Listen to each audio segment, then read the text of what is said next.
All right. Should be good. Okay, well, gentlemen, welcome to our what I believe is our 10th strategy session. And so far, we've progressed from ancient history through the Stone Age, up through the Bronze Age. The Bronze Age collapsed. We've gone over and spoken a bit about China, and then we've returned back to the Mediterranean, back to the Levant, and we discussed the Iron Age. And now we've moved past the Iron Age. Ian, just out of curiosity, were you able to go back and look at the Iron Age webinar? I did, Bob. Yeah, what I took from it was that was when we come out of that dark period, that the Iron Age, people just flourished. But there was also mass warfare. People had enough of that, so they said, let's organize the warfare a bit, which I think led to the standing armies, more government logistics control. That's correct. Yeah, absolutely. And the reason I ask is just contextually, I want to make sure that we're all on the same page, because it's at this point when we start talking about different regions of the world when they begin exiting the Iron Age, and the distinguishing characteristic of the progression out of the Iron Age was a return to the written record and scholarship, as we saw in the Bronze Age, where there was a level of sophistication that was unprecedented in history. So yes, you're absolutely right. We do see different regions of the world emerging from this really dark period where there was technology, and specifically iron technology, but most of humanity used that technology to wage a war on one another. What we see as different regions evolve from this is there is still a very significant conflict, very horrible conflict, but we begin seeing the rise of major empires and dynasties, and these are where we see the roots really take hold. The Achaemenid Persian Empire, the first Persian Empire, is the prototypical empire. This is the system, the dynasty, the empire that the Western world, including the Greeks, Alexander, and the Romans, based their subsequent empires on, which obviously has been handed down through countless generations to where we are today. So, examining the Persian Empire, especially the GrecoPersian Wars, where they faced the Greek city-states, it's really a classic example of East meets West in more of the ways than one, as we'll find out, both in the figurative sense and a literal sense. There was a point where Persian rulers actually physically linked Asia to Europe through the Bosphorus Straits through pontoon boats, where Persian armies literally marched across these massive stretching flotation bridges that were constructed of boats. So it's quite an engineering marvel, which we'll get into. But the point is, after everything was said and done, it was a very reciprocating relationship between the West, in Greece and Europeans, and the East and Western in near Asia. So just touching on that briefly, we'll go through the outline here at some of the things. And I apologize again. I wanted to print this out before we started, so I wouldn't have to click back and forth so much. But I'll try to keep this to a minimum. As I said, it was one of the largest and most influential empires in all history, and quite literally, it was one of the largest when we look at the landmass, 2.1 million square miles. And there are empires that came after the Persian Empire, a lot of the dynasties in China that actually outclassed the Persian Empire in land size, but a lot of them came in a much later period. We're talking up, 5 centuries later. So, like the Roman Empire, it was larger than the Roman Empire, and that was at the zenith of the Roman Empire was about 1780. So we're talking about 600 years later. And even the Ottoman Empire, which shaped a great area of that world, that wasn't until 1683. Yet the Persian Empire was still larger than that.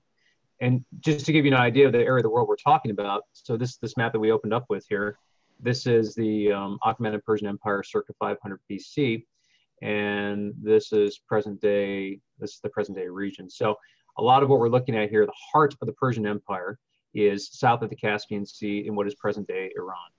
And go back here. If you look at this map, there is a region here, a satrapy referred to as Media, where it was home originally to the Medes, which the first ruler of the Persian Empire was Cyrus the Great. He hailed from Media. He was a Mede himself.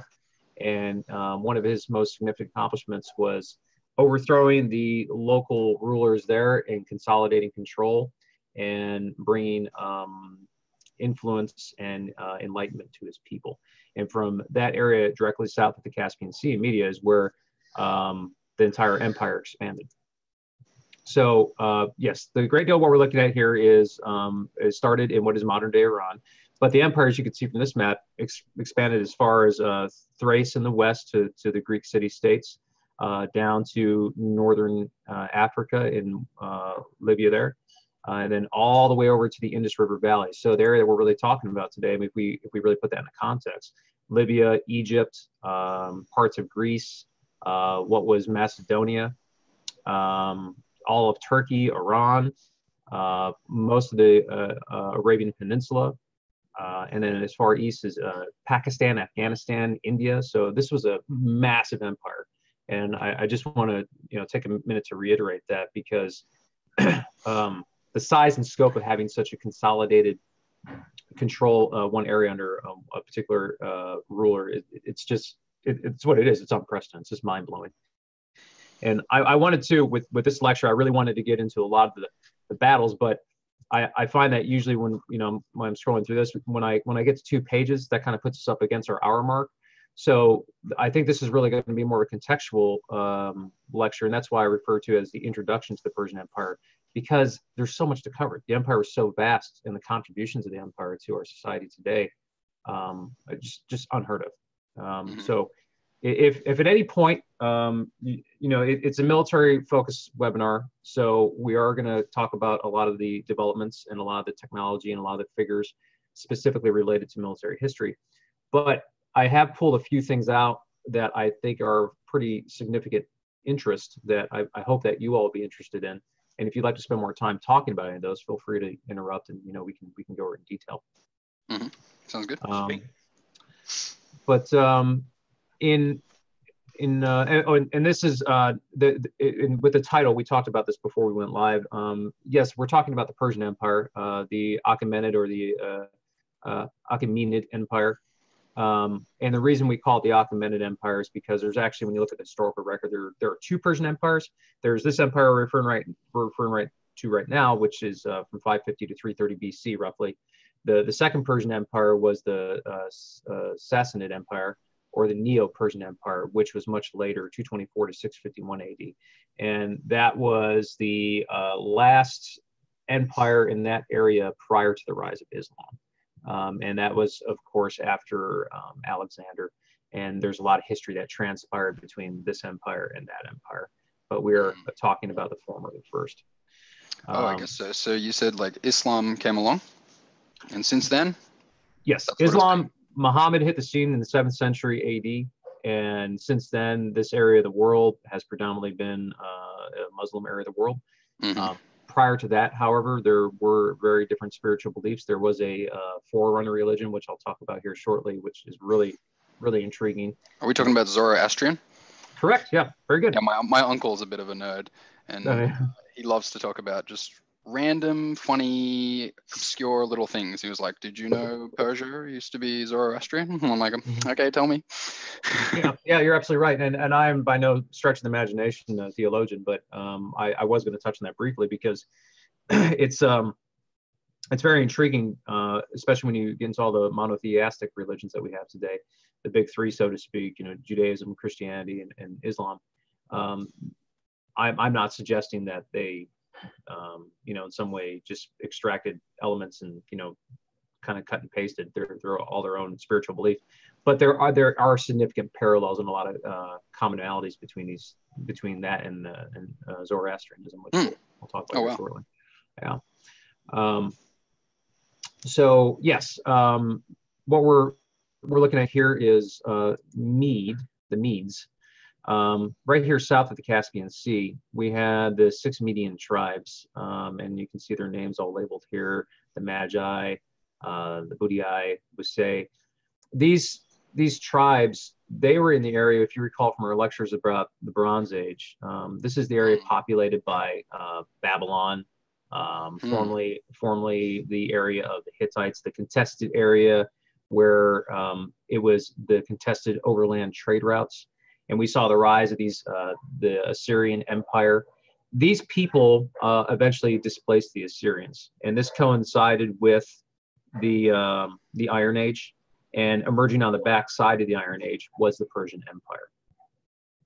And the namesake for this, the Achaemenid Empire, comes from a ancestor of Cyrus the Great. And there's a creation, or there's an establishment mythology there, which we'll get into later. But essentially, this comes out of the very contested area where people have been fighting for thousands of years, dating back to the Bronze Age, which we discussed previously. Mm-hmm. So in those vacuums of power, we saw regional, I guess an accurate word is kingdoms, regional seats of power rise up. Cyrus was the one that he considered himself a liberator. He made his intention known to his people, and he was very well liked. I mean, of course, not everyone liked him, but he was looked at as a messiah, as a father of cultures. He brought religious and legal innovations to the land, a lot of reforms, and was very tolerant of the cultures that he interacted with. So he was not a tyrant by any stretch of the imagination. Okay. And didn't become one. No. Now his successors, some of them did have issues, and some of them were very nasty people. But Cyrus himself was looked at as a liberator and a very intellectual and enlightened individual. Okay. And as I mentioned here previously, step number 3, or item number 3, is founded on the back of nomadic Medes, who eventually settled and rose to power in those areas where previous entities had occupied. Cyrus the Great was the founder. The empire, after a considerable stretch of time, was eventually crushed by Alexander the Great, or Alexander of Macedon, and that was in the 4th century BC. Alexander, though, the interesting thing about him is he managed to crush the Persians because he was a product of this reciprocal relationship that I mentioned earlier, this reciprocal culture. He wasn't part of the Greek city-states. He was from Macedon, which is north of Greece, and he adapted some of their tactics, and he was steeped in that tradition. But he also was a student of the Persian Empire, and he realized what successes they had in their the civil sector, and how to effectively be a statesman and how to administer an empire. So he was a tactical and strategic genius, but he also borrowed quite a bit from the Persians. And using both of those items together, he was able to turn that on his enemy and crush them. Okay. The major rivalries that we're going to discuss in the next session, that we're going to touch upon briefly in this session, are the Greco-Persian Wars, which occurred at the zenith of the Persian Empire, and slightly it was actually the Persian Empire when it was from its founding until its zenith in the early 5th century was unopposed, assimilated and crushed many kingdoms, and they were all just decisive victories.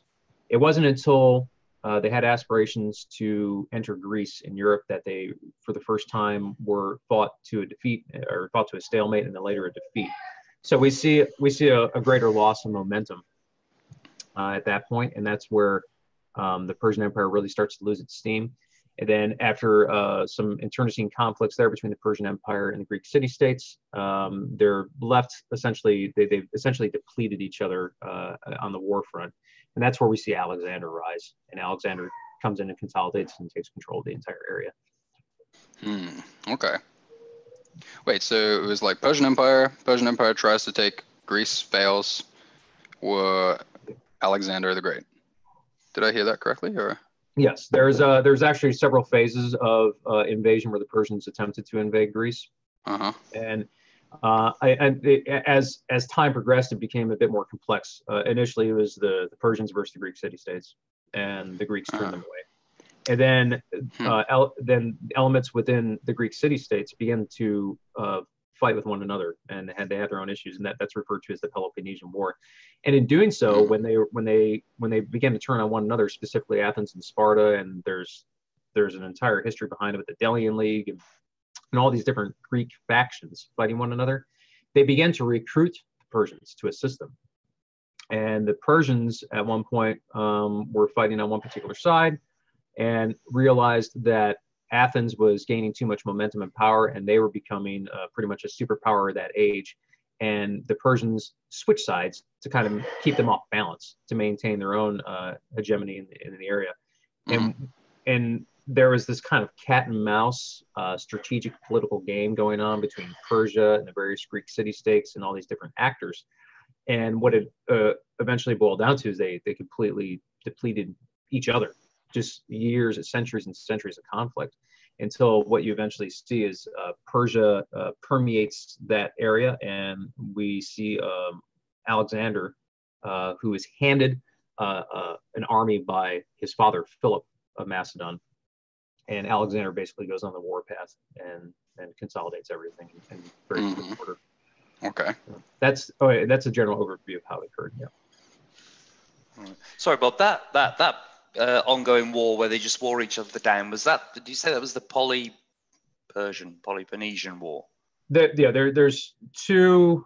There's many phases to the two separate eras of conflict, but basically in the 5th century, the two major eras of conflict we see are the Greco-Persian Wars, Greece versus the Persians, and then later the Peloponnesian Wars, it's named after the Peloponnesian area in Greece, where we see specifically Sparta and Athens fighting against one another, but there are many other city-states that are also facing each other at the same time. So, right. Not accurate to call it a civil war, because Greece at the time was not a nation yet. There's all these individual city-states vying for military, political, and economic control of the region. And basically just a ton of conflict. People just fighting every which way they possibly can. And the ultimate successor was, of course, Alexander, who didn't come onto the scene until quite later. Right. Thank you. Some distinguishing characteristics of and I have a few hyperlinks here because this is a few of the things that I want to touch upon that kind of takes us away from the military history aspect of it. But I want to mention these because I feel if I give you some context now on the size and scope of the Persian Empire and how significant it was, it's really going to help you appreciate next week when we compare it to these itty bitty little parcels of land on the coast, or in classical Greece, where you have these people experimenting with democracy, and the size of these city-states with their relative population compared to the massiveness of the Persian Empire is mind-blowing.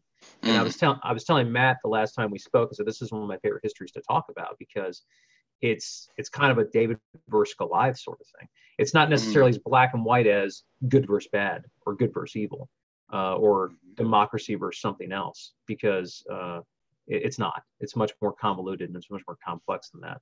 But it's a really fascinating time, a period of study, especially in pertaining to military history, that the Greeks were able to geostrategically manipulate their environment and those around them to marshal and leverage their forces against a far superior enemy in nearly every regard. And the fact that they could do that is why we exist in a Western world that we know as it today. So. Oh, thanks, Greeks. Yeah. Yeah. And, and I'm looking at the clock here. I don't want to go too far over on this, but the one thing I will say before we move on is interesting thing, and I'll put this up so it's just a little more easier to look on the eyes than my outline. But I think, and this is just my personal opinion for what it's worth, if you don't study this period and you're not overly familiar with it, I think it's really misrepresented in popular media. And have either of you seen the movie 300? Yes. It's a very popular movie, and there are a lot of issues I take with that movie. I think it's a great action movie, and the special effects are fantastic. But the movie portrays Sparta as the bastion of democracy, and they're these very austere guys, these warriors, and they're basically defending the Greek city-states from the tyranny of the Persian Empire, and Xerxes, exerting his will and influence. And to an extent, that is true. But when you kind of step back and you look at it from a greater perspective, it was really the Greeks, the Greek city-states, that were developing and experimenting with different levels of democracy that had a lot of what we would today consider flaws, such as the fact that women did not have any sort of representation in government. They weren't considered citizens. They had absolutely no rights. They made extensive use of slaves, The Spartans went as far to have an annual event, an annual sort of training with a elite level of their warrior class, where they were charged with going out and into the countryside and murdering slaves, just to keep them under control, to instill fear within them. And if you weren't a land-owning individual, your rights were greatly reduced as well. And Athens, which we look back at today, is the the last bastions of democracy in that era, and where we get a lot of our intellectualism from, was really quite an imperialistic city-state that actively tried to take over a lot of its neighbors. And when its neighbors would protest in the name of democracy and liberty and freedom, instead of having a really intellectual dialogue about it, the Athenians would just murder them. So, and that's a lot of what the Peloponnesian War is about with Thucydides. That's what he talks about. It seems like it's the democracy, whereas well, we have 100 people in charge instead of one. Yeah. You vote. Yeah, sure you do. But that's the thing with democracy, right? It's just there's 100 people in charge. But they're all in charge. Like it sounds like these people who are ever in charge of Athens or whatever, like if they're sending up people to kill slaves and stuff, it doesn't sound like it's very democratic. It just sounds like you got a bunch of people in charge, right? Yeah, and it's in its essence, that's what it is. It's a representational form of government. So when when that minority is in the right, which happens quite a bit in throughout history when you examine these city-states, they don't have a voice, and because of that, there's a lot of moving back and forth. But I digress. I don't want to get too involved. My point is that the Persian Empire, on the other hand, they had a very unique system that Cyrus brought in. It's one of the reasons it was so innovative. It was a provincial form of government, where instead of murdering and enslaving the people that he conquered, he let them retain their rights. He actually brought rights to them. He brought more freedom to them. He brought more self-governance to the people, and that's how he expanded the empire, which we'll talk about in a second. So, and it wasn't that the Persians were, they didn't have their own fallacies, and it wasn't that they were these shining knights and white knights in shining armor, so to speak, but they were a lot more liberal and free than what is portrayed in the movies, especially when you look at the movie 300. So I just ask you to try to keep that in mind as we're going through it. Yeah, sure. Just one more, Bob, onto that. So with this period that we're going to be entering into now, so is it fair to say that politics and politicians behind the scene are having the most influence on sort of governments and how wars are happening? I know it's an extremely broad question, but like when we looked at the different periods gone by, it was kind of the leader, and the leader was part of a royal family, and they do their tactics and go. But now it sounds like there's more politicians in the background. I think you said Alexandra looked at how Cyrus sort of run his bits. It's a very valid question. It's a very astute question, and it's something that scholars within history, military history, it's something that political scholars look at today. And what you're touching on, I think, is we're really getting to the point where we're seeing the emergence really of what we would call grand strategy in politics. There's a lot of debate and a lot of discussion over the specific relationship between politics and warfare and the military. And there's a lot of different camps and a lot of different arguments. But the one thing we can't deny is that politics and military action are very much interrelated. And what we see here is the emergence of, to quote Clausewitz, who comes much later, but we see war as an extension of politics by other means. So there are these decisions that are made by the first quote unquote politicians in history, and they are decisions made out of some of the traditional reasons for fighting wars. Material gain, mostly the acquisition of land, wealth, and resources. But we're seeing elected representatives, or we're seeing oligarchs, or we're seeing people in positions of power that are exerting their political will, not necessarily for these material benefits and gains, but also for political policies, for ideas. And you're absolutely right. Yeah, this is where we begin to see the emergence of grand strategy and the role of politics within warfare. Cool.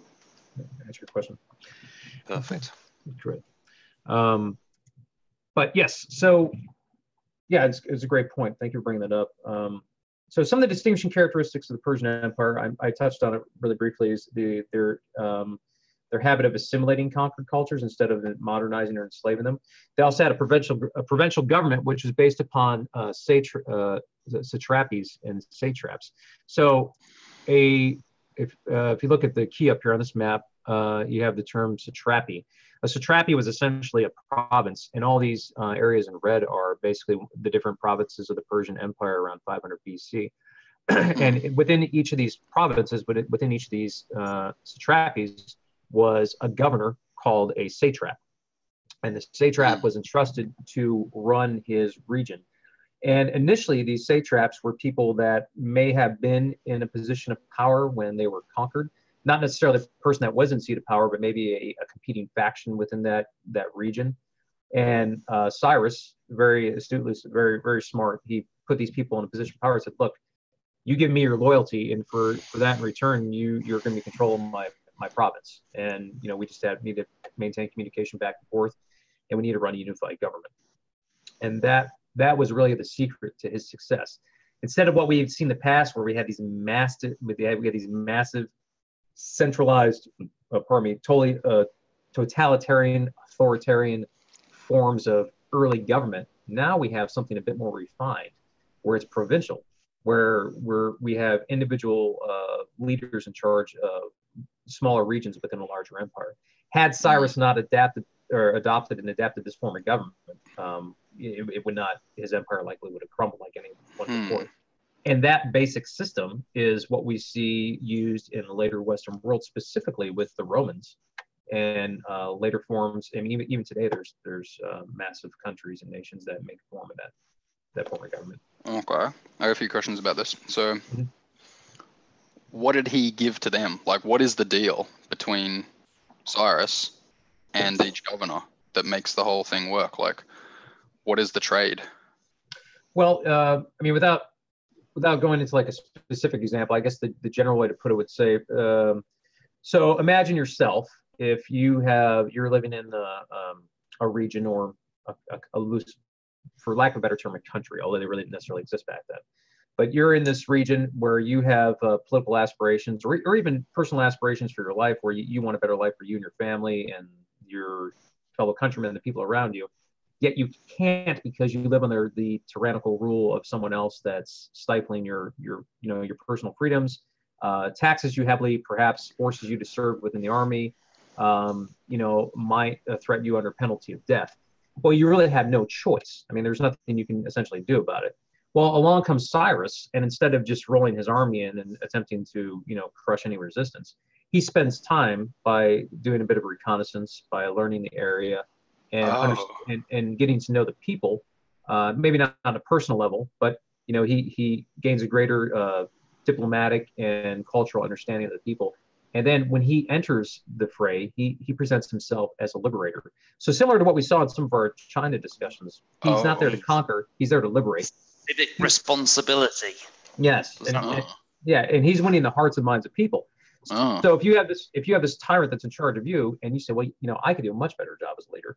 Well, you see Cyrus coming in, and you say, it's do or die time. I'm going to side with Cyrus. I'm going to rebel against my tyrant, and in return, Cyrus would approach these people and say, well, thank you for assisting me with that, and for you seek freedom. It's a mutually beneficial relationship. You seek freedom. You want to be in charge of your people. I'm here to give you that framework, the infrastructure for you to do that. The only thing I ask is that you adapt to a few of my customs, you speak a language, you maintain these laws, and we can all live in peace and harmony. And for the most part, people did it because in doing so, they saw a return of more sophisticated trade. They saw a bump in their economic prosperity and a better, an increase in their quality of life. So you're asking, well, what was, what did they get out of it? That's exactly what they got out of it. Their town, just basically their settlement improved tremendously. What we see later as the empire develops over the centuries is that, of course, absolute power corrupts over time, and a lot of these governors, these satraps, they began, rebelling against Cyrus's successors. And Darius, one of his successors, actually institutes a new law where he installs these judges and these courts in each of the provinces that are kind of like almost like a secret police. And while the satraps are still in charge of the satrapies in the provinces, these judges are keeping a very watchful eye on them. And if they try to do anything to undermine the empire, then they're punished very swiftly and removed from office. Right. So the idea is when things are going well, you got all these provincial governors. They like it.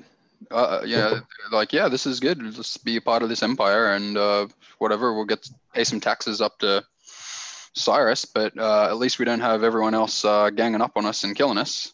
And well, sweet, let's just do it.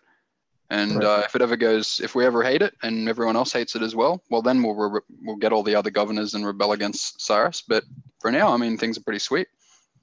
Yeah, and the important takeaways to look at it contextually as well. This is revolutionary for the period. This is unheard of. Nothing like this has ever been attempted in the course of human history. First racket. Yeah. So for Cyrus to come into these different regions and say, well, no, I don't want to burn your city to the ground. I don't want to take your women and children. I don't want to kill you. I want to invest a certain amount of power and responsibility in you. People are like, oh. Wow. Oh, okay. So he's quite sincere. He wasn't like, hey, look, you better side with me. Or I don't know. These other guys are gonna. No, he was sincere. He delivered an edict and a series of written edicts that are in the Bible. They're also inscribed upon an artifact. It's called the Cyrus Cylinder, where he basically said, "I'm here to liberate the people." That's my intent.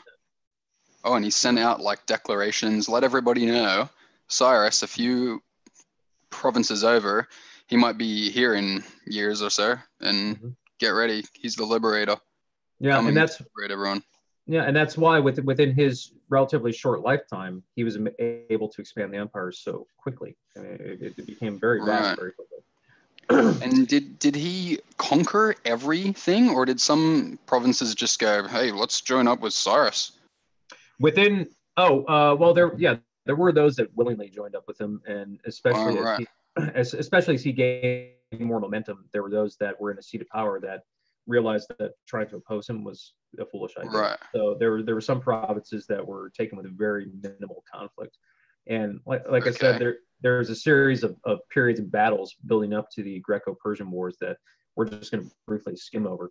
That really they were so decisive and so one-sided that examining them as part of the military history record, there's really no point to it, because they basically just swept through like a massive fire and burned everything in their path. So, yeah. Gotcha. I find this part quite interesting. So when you said some people just willingly joined him, right?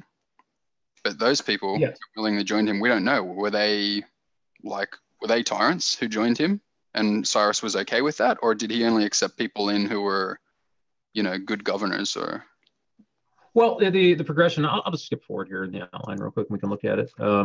So here's some of the battles, and this is the general progression. The Persian Revolt of 550 BC was where Cyrus first came to power, and the historical record is a little ambiguous when it comes to this, because there's some romantic ideas of where Cyrus came from, and we're not sure exactly how much is true. But the Persian Revolt is a bit similar to the story of Moses, where Cyrus was born to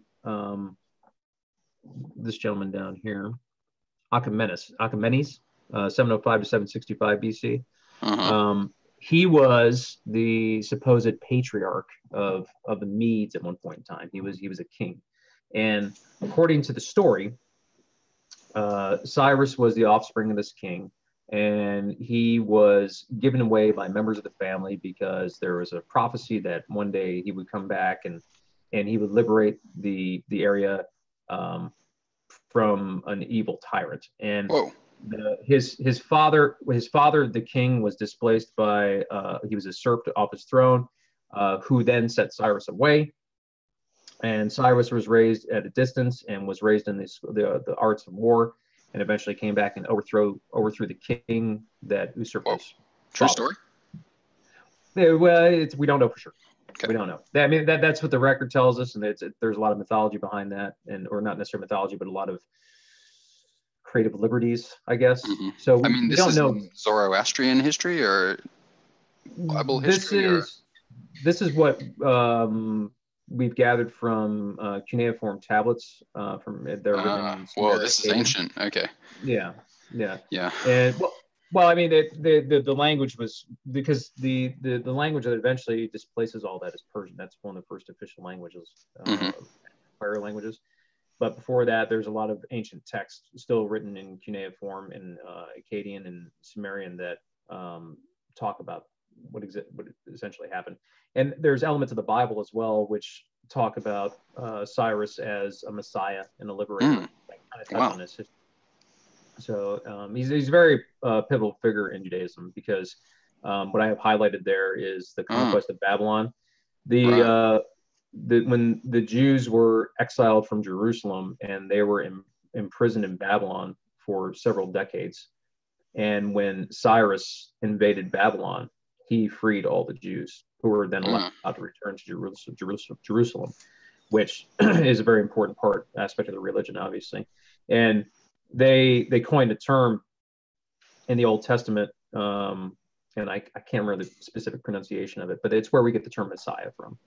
So he's one of the Cyrus is one of the few Gentiles, non-Jews in the Torah to be referred to as a Messiah, as a savior. That's how important he is to the religion, and the fact that he liberated the Jews and allowed them to return to Jerusalem is very much part of their culture. So, okay.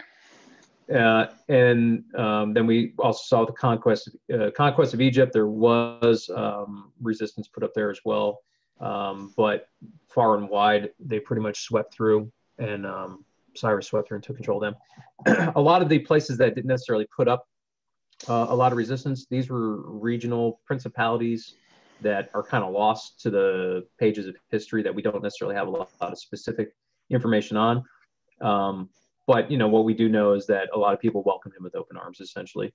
And those that did not welcome him with open arms were, usually ruled by tyrants, and the people have to see those tyrants go. Okay.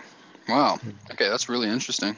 I just assumed he was like, you hear empire, you just imagine this guy just organized all these hordes and conscripted everyone and was like, let's take it all. But all right. And exactly. It's something that's, I don't think it's really done a lot of justice in popular history. So they're also known for their engineering marvels as well, and I want to touch on this. Yeah, I think I've heard that. So they're, and I'll go back to this map real quick.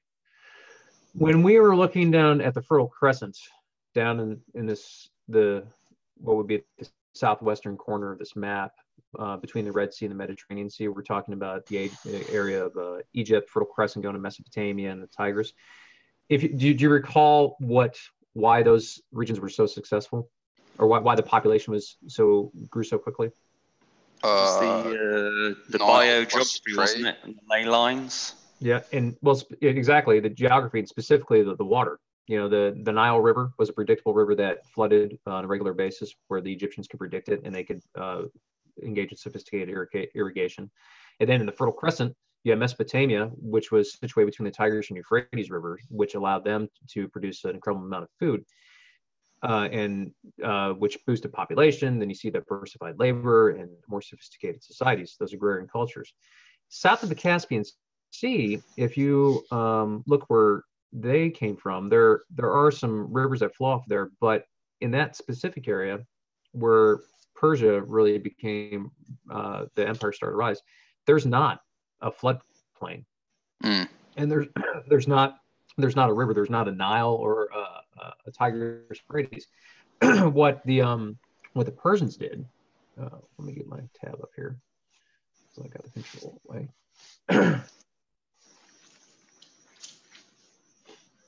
For this to get out of the way. Right, so they made easy work of some of these. They made something called Fertile a Crescent people, because they're Fertile Crescent people. Is that what it's called? Fertile Crescent? Well, they didn't come from the Fertile Crescent. No, the other ones. All right, the Persians did it tough, so the Fertile Crescent people were like, whoa. Yeah, well, what the Persians did is they made something called the Qanat, which was they basically through an engineering marvel for the period, they dug into the earth into an aquifer. Yeah, okay. And they made essentially an underground aqueduct that diverted underground water miles and miles and miles to their permanent settlement, to their first capital. Okay. So you want to talk about tough people? They dug for the water, and then they extracted the water from the earth, and then they used it to make wonderful works of, humanity. I mean, they're renowned for their gardens. They're renowned for their irrigation. This is one protected site. Yeah. So I think that's interesting. Is a lot of their engineering marvels are sometimes overlooked, and we traditionally give the Romans a lot of credit for all the things that they accomplished when we think of engineering, but the Persians had some fantastic feats, and just the idea that they could dig into a mountainside and divert water to their settlements and grow that into larger settlements and empires is pretty amazing. Bob, can we just go back to the map a second? Sorry to jump you around. Thing. So what I'm also seeing here, so I'm Ceres and I'm in Media, and then I start, let's say that I'm growing out and I'm making my empire bigger. Well, I'm now putting layers between myself and people that can do me harm.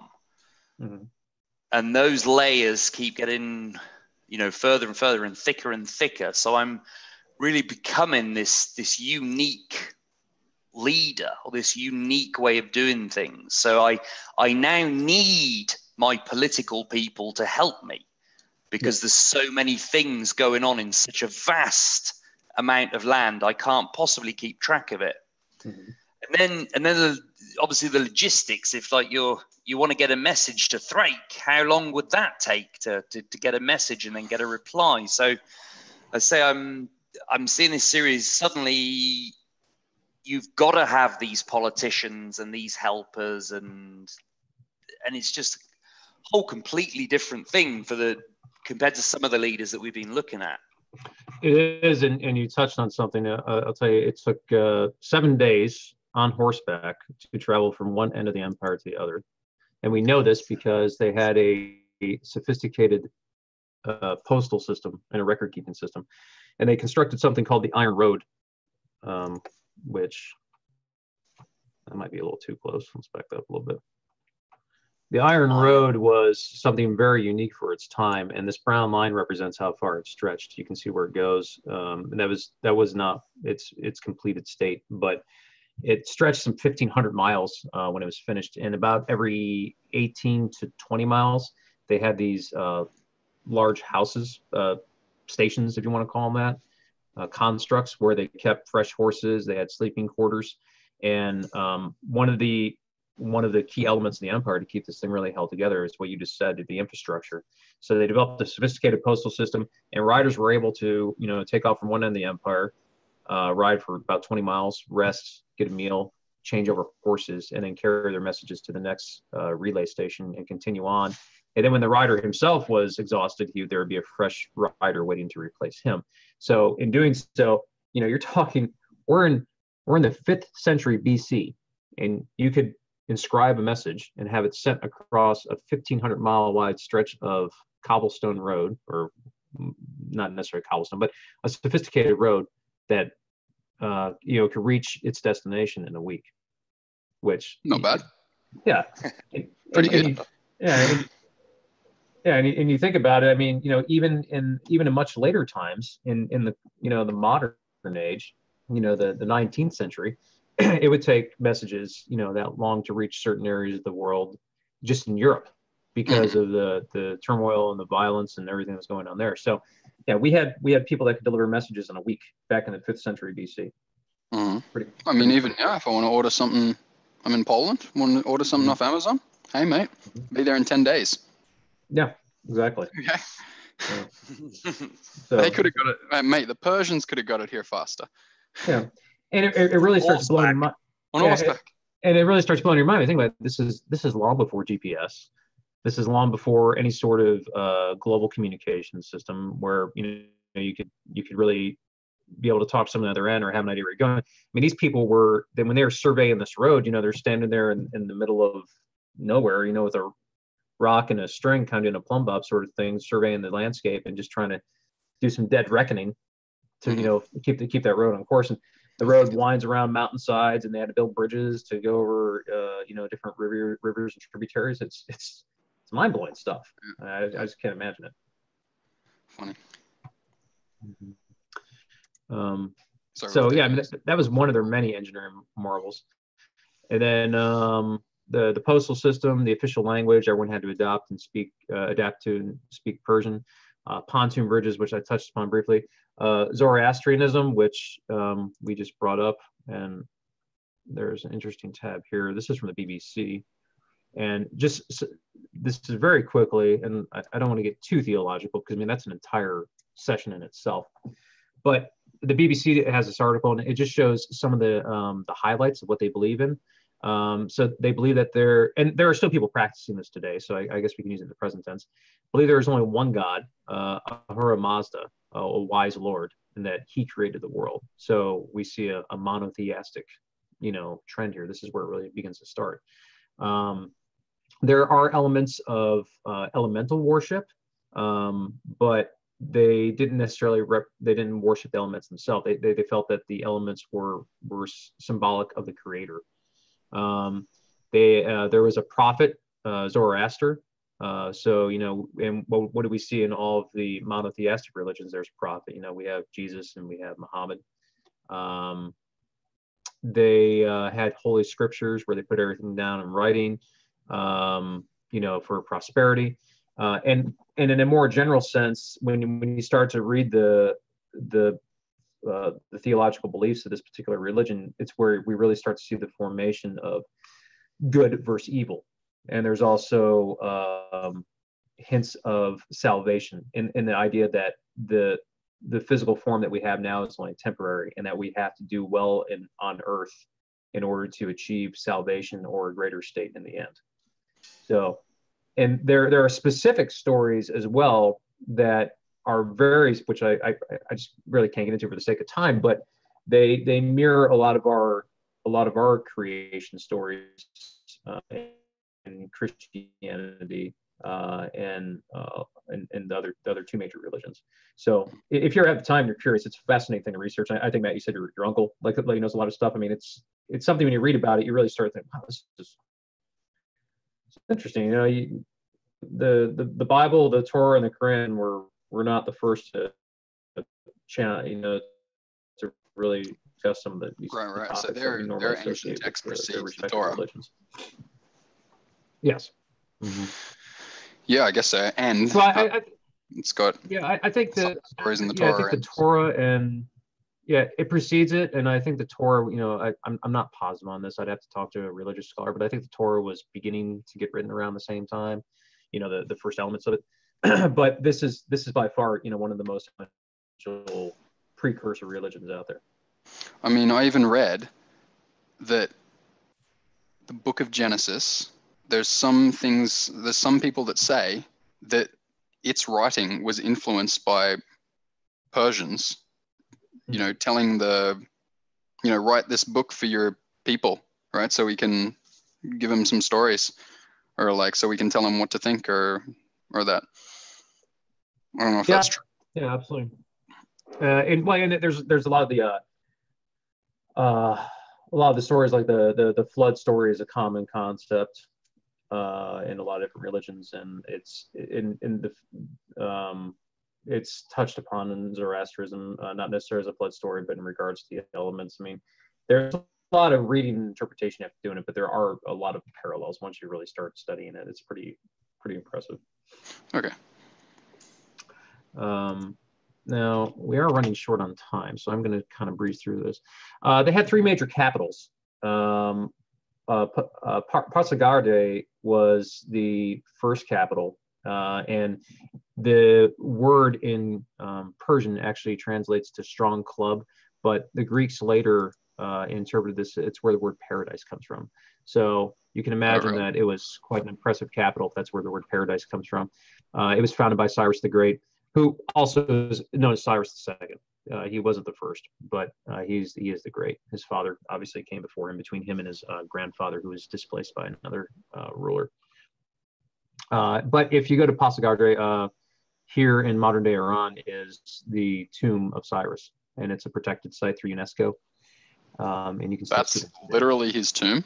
Yeah, it's literally his tomb. So you would think the King of Kings, Cyrus the Great, would have something much more opulent and massive. But wow.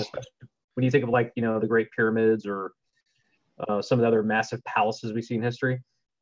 So this is one thing I want to show you. I'm going to kind of gloss over the other two capitals, but this is the mindset that this man had. He was the King of Kings, had this vast empire, and that's his tomb. Oh, okay. Yeah, that is interesting. I was just blown away by the fact that it was there. Like, they got it. Yeah, there he is. There's the guy. Well, I don't know. Maybe the mummy wasn't there, but the tomb. Yeah, and then the other two capitals. There were many capitals. I think there was. Well, I mean, there was several. I think there's 8 major capitals, but that was the first. Babylon was converted into a major capital. And then Persepolis was the next major capital that is commonly looked upon as one of the great achievements in Persian history. This is another protected site through UNESCO. I don't know if you guys are familiar with UNESCO, United Nations Educational, Scientific, and Cultural Organization. They're basically the people that are really responsible for preserving a lot of this history, especially in light of all the recent events with caliphates rising up in present day times, or in our present, and with warfare in that area. The UN has a pretty strong presence, and they work with the government of Iran to preserve these sites to make sure they don't, basically get blown off the map. So, but Persepolis was, I believe, completed by Darius the First, who was one of Cyrus's successors, and it was related to him as well. And it was something that Cyrus had originally set out to perform and do. He had planned it, but he wasn't able to finish it. And his progeny basically finished it as a tribute to him, and it has it's very very significant place just based upon the engineering feats there, and you can look at some of these pictures. Here's a nice one. See all these reliefs and carvings and things of that nature. So, and its distinguishing characteristics are these pillars that you see. There's quite a few pillars there that, basically showing the fact that the Persians could essentially touch the sky and reach to the heavens, and their influence was unbound.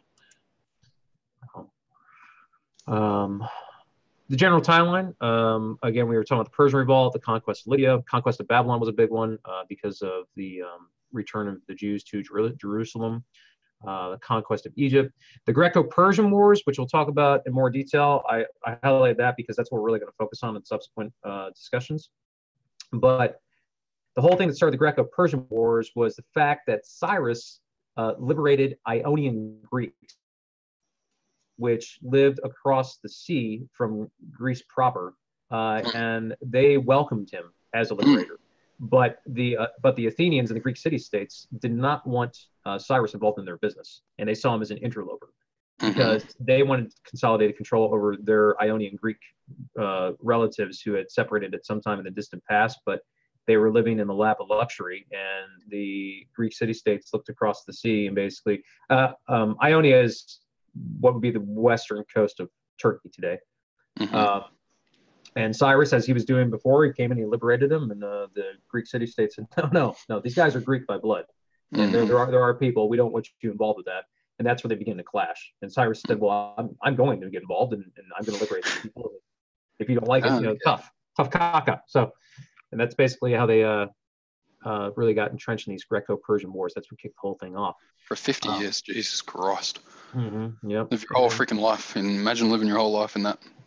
Yep, and then the Corinthian War, that period, that 50-year period, transitions into the Corinthian War, and in between those two periods is the Peloponnesian War, where the Greek city-states are fighting one another, and eventually there comes this brief period of peace, but both sides are so devastated and just so war-weary after all this constant conflict that eventually Alexander inherits his army from his father Philip and rises to power in Macedonia and takes over his Greek neighbors to the south, and then marches east and further south and further north, and takes over the whole all known world pretty much at that point.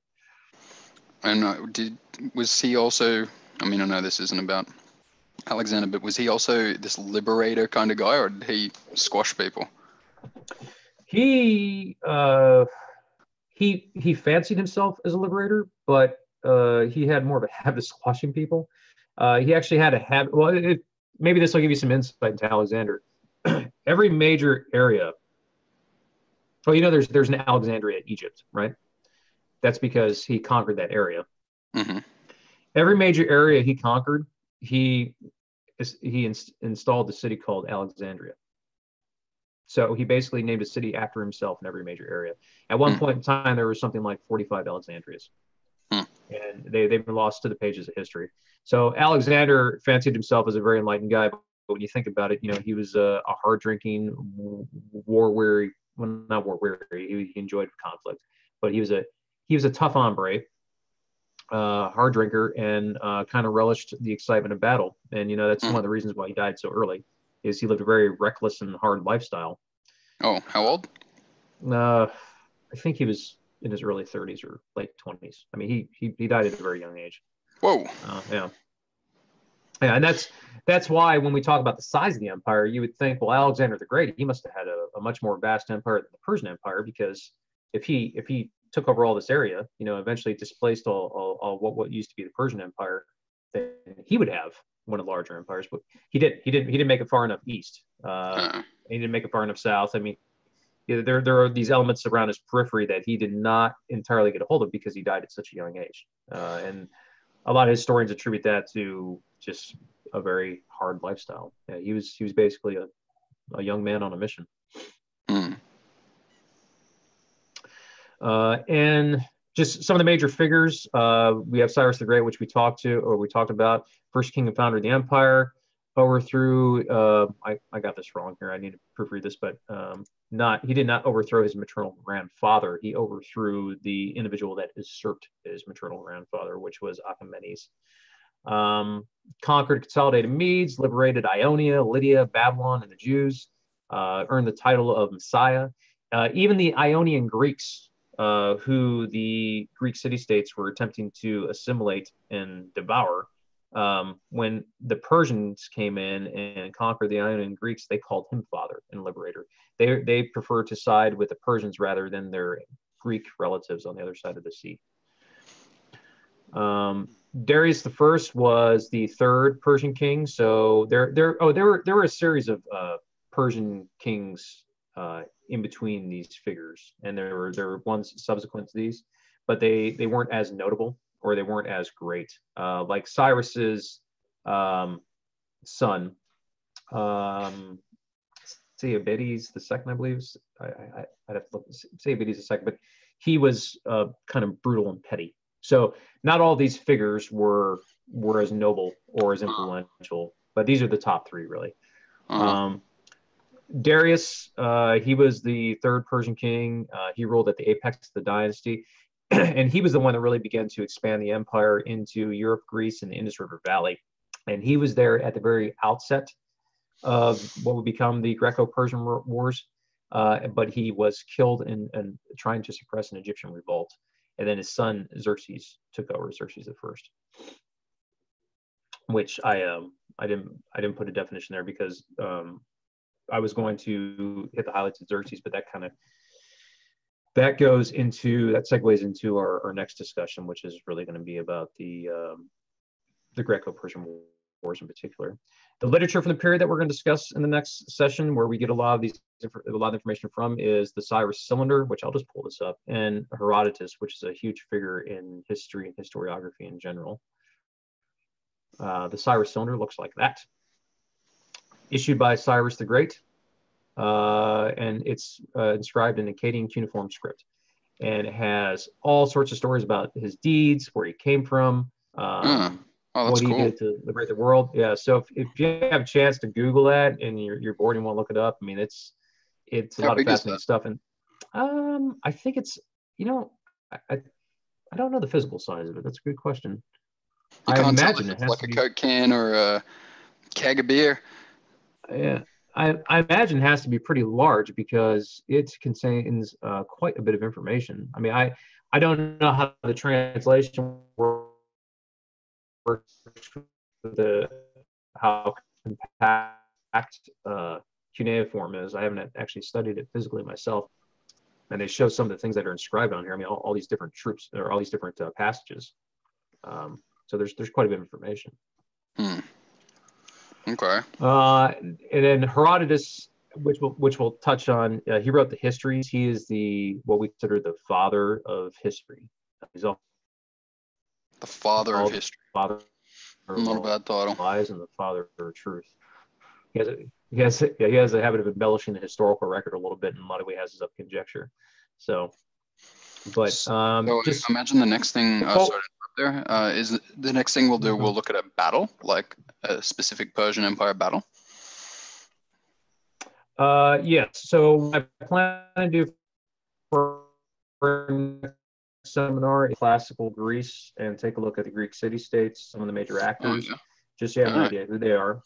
And then I'd like to look at the composition of the two different armies. Yeah, good idea. Persian army is much more diverse and has a greater field of depth than the Greek city-states, and it's much larger and it has much more resources available. But just to give you an idea of the dichotomy between the two, it's amazing. And then So we'll get an understanding of both teams first, and then how they warred. Oh, that's cool. Yeah, and then the three battles we'll look to discuss will be the Battle of Marathon, the Battle of Thermopylae, and the Battle of Salamis. And those three battles were pivotal engagements in the Greco-Persian Wars. And then from there we can discuss some of the Peloponnesian Wars. And when we get into that, I'd like to bring out some Thucydides, which his book is called The Peloponnesian War. And there are entire courses written on these books that we're going to discuss, some of the literature we're going to get into, the Peloponnesian War and the histories. There are entire courses, college level courses, graduate level courses dedicated to the study of these texts in themselves. When the U.S. Navy War College and the Army and all the major military institutions in the United States, and also I would say the Western world, I mean, it's used extensively by a lot of Western countries. They all, at some point in their curriculum, look at the Peloponnesian War and interpret it, because it deals a lot with politics and its interrelatedness to strategy, tactics, and military power. And there's a lot of different parallels that can be drawn. There's a lot of parallels that can be drawn from the Peloponnesian War and the Greco-Persian Wars. That the moves that we see these political players and their militaries make are very similar to some of the things we see today in today's geopolitical environment. So I think it's very much worth our time to spend our time looking at it. But again, before we dive into that, I wanted to give you some context of the Persian Empire. And then I also wanted to give you a little bit of context with the Greek city-states. That way you really appreciate and comprehend the imbalance between the two, and the fact that the Greek city-states were able to maintain a foothold is just unbelievable. It's something that scholars just look at today because it just still blows our mind when we consider the overwhelming odds. Oh, okay. So they must have been good strategists. Okay. Exactly. Shall I end? Unless you have any questions for me and what we discussed, I can elaborate on any points. I'm good. Okay, I'm going to end this one.